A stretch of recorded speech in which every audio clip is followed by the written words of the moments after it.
海市蜃楼 The Mirage 是拉斯维加斯大道上第一家大型的酒店，于1989年11月开幕。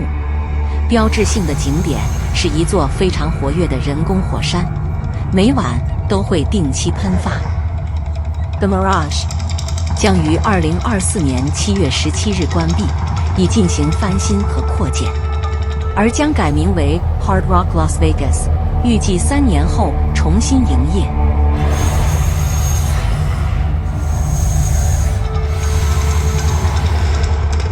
当火山爆发时，炽烈的喷发声响彻入云霄，火光在空中舞动，场面惊天动地，震撼人心。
Circus 拉斯维加斯马戏团酒店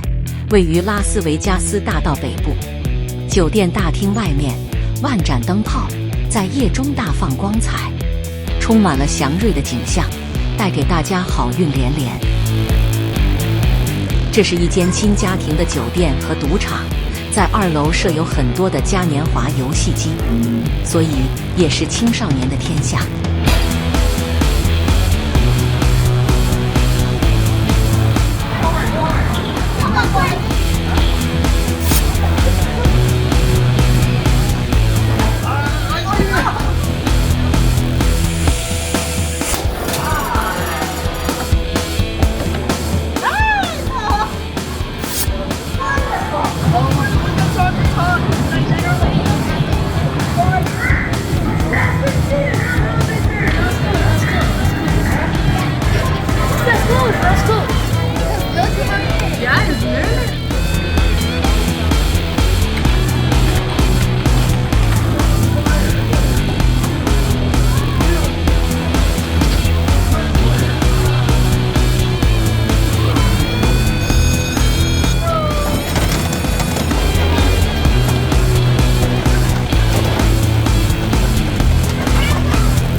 每天定时的马戏团、杂技表演逗乐游客。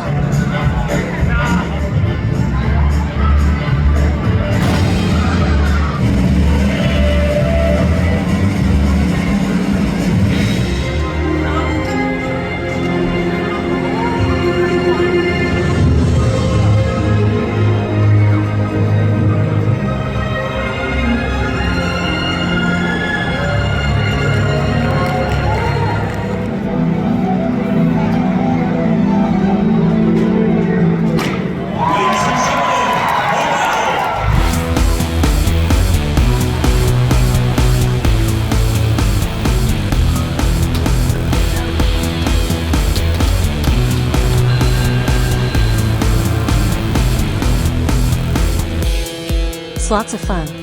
在拉斯维加斯唯一的一间，仍然用投入硬币式的老虎机，叮叮当当响，非常复古。